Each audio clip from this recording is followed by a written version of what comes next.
सफेद झूठ। आज किसी काम से चेन्नई जाने का प्रोग्राम बना। रामेश्वरी बहुत खुश थी। चलो ज्योत्सना भाभी से मिलने का सु अवसर मिलेगा। 2-4 दिन उनके पास रहूंगी। रामेश्वरी अपने श्रीमान जी के साथ उनके घर पहुंच गई थी।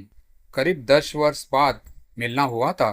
दोनों एक दूसरे के गले मिली और बातों का दौर चला। रामेश्वरी जानती थी बेटा आईटी इंजीनियर है और अपनी माँ को बहुत चाहता है। रामेश्वरी ने कहा, बहू बहुत अच्छी मिली है। राविश का क्या हाल है? ठीक है। बहुत जल्दी में रविश की पसंद की ही लड़की से कोरोना काल में शादी हुई। मैं ज्यादा किसी को बुला नहीं पाई। रात 12 बजे ही रामेश्वरी को यूं लगा कुछ बहस चल रही है। उठ गई। माँ, आपने बहुत गलत परवरिश दी है। आपका बेटा सफेद झूठ बोलता है। कई बार मैंने पकड़ा है। मुझे बताया चांस ही नहीं मिल रहा। आज वह अपने दोस्त के फोन से बात कर रहे थे, तब मैंने जाना उन्हें अमेरिका की कंपनी में भेजा जा रहा था। उन्होंने मना कर दिया। मेरी माँ को मेरी जरूरत है, वो भी सिर्फ आपके कारण। जानती हूँ आपकी तबीयत ठीक नहीं रहती। कभी माइग्रेशन, कभी गठिया का दर्द सताता है। आप कहिए तो एक बढ़िया वृद्धाश्रम में बात करूं, सब सुविधा मिलेगी। बहू, सुबह रवीश से बात करती हूँ। मैं यहाँ अकेले रह सकती हूँ। तुम लोगों को जहाँ जाना है जाओ। वो सुनकर अचंभित थी। ये ज्योत्सना, जिसके पति शादी के 1 महीने बाद ही एक्सीडेंट में समाप्त हुए और 8 महीने बाद ये बेटा रविश का जन्म हुआ। सब लोगों ने दूसरी शादी करने का प्रस्ताव दिया, पर उसने साफ इनकार किया। कई छोटे मोटे काम, सिलाई बिनाई करके उसने बेटे को इंजीनियर बनाया। उसकी बहू के शब्द उसे तीर से चुभ गए। आज उसे वृद्धाश्रम जाने की बात सुननी पड़ी। सुबह ही राविश की आवाज सुनाई पड़ी, अक्षरा, तुम्हें जहां जाना है जाओ। मैं और माँ यहाँ से कहीं नहीं जाएंगे। अक्षरा को जैसे करारा झटका लगा। वह कुछ पल तो कुछ बोल ही नहीं सकी। रविश का स्वर पहले कभी इतना दृढ़ और ठोस नहीं लगा था। रविश, तुम ये क्या कह रहे हो? अक्षरा की आवाज कंपा रही थी।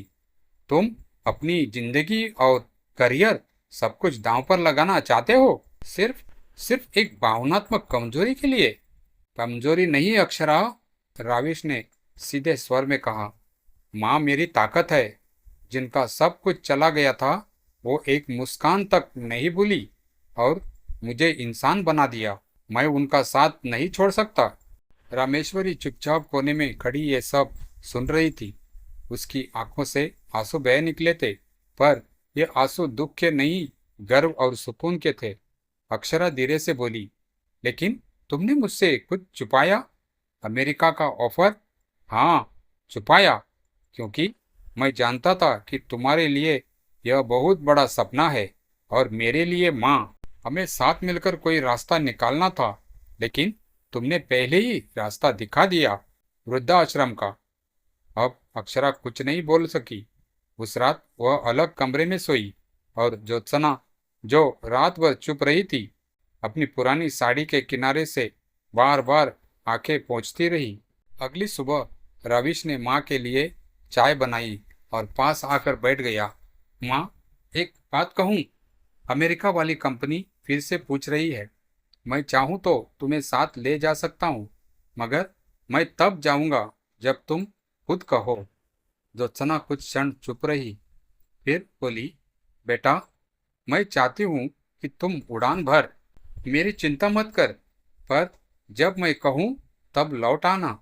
मैं जानती हूँ तुझे कुछ नहीं होगा, क्योंकि तेरी परवरिश में सच्चाई है। वो सच्चाई जो कोई भी सफेद झूठ से ढक नहीं सकता। अक्षरा धीरे धीरे दरवाजे के पास आ गई थी। उसकी आंखें नम थी।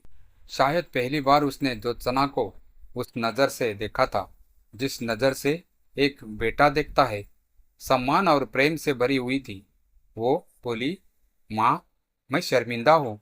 मैं आपकी जगह कभी नहीं समझ पाई।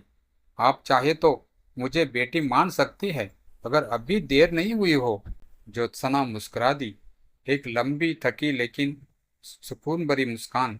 रामेश्वरी ने चुपचाप उस पल की तस्वीर अपने मन में कैद कर ली, जहां एक सफेद झूठ ने रिश्तों को उजागर कर दिया और एक सच्चाई ने उन्हें फिर से जोड़ दिया।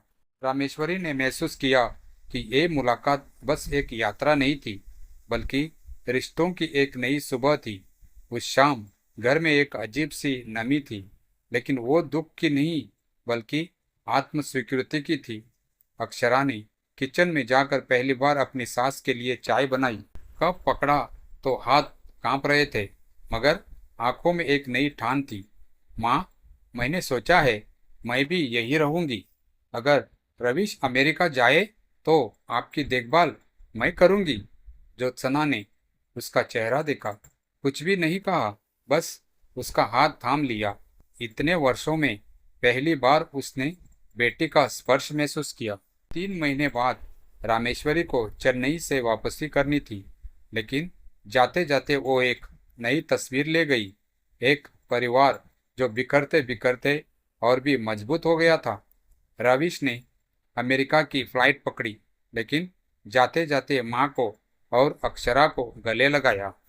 जल्दी लौटूंगा माँ, और तुम्हारे लिए बर्फ भी लाऊंगा, उसने हंसते हुए कहा। अक्षरा ने मुस्कुराकर दरवाजा बंद किया और ज्योत्सना के पास बैठ गई। माँ, क्या आप आज रात मुझे सिलाई सिखाएगी? ज्योत्सना की आंखों में चमक आ गई। पर पहले मेरी एक शर्त है। क्या? अक्षरा ने पूछा।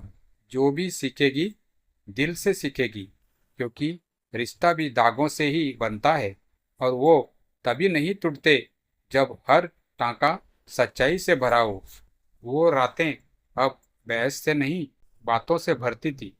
अक्षरा अब माँ कहती थी पूरे मन से, और ज्योत्सना वो अब सिर्फ माँ नहीं थी, वो एक नई बेटी की गुरु भी थी, मार्गदर्शक भी और सच्ची मित्र भी। कभी कभी एक सफेद झूठ हमें वो सच दिखा देता है जो बरसों से धुंधला पड़ा होता है।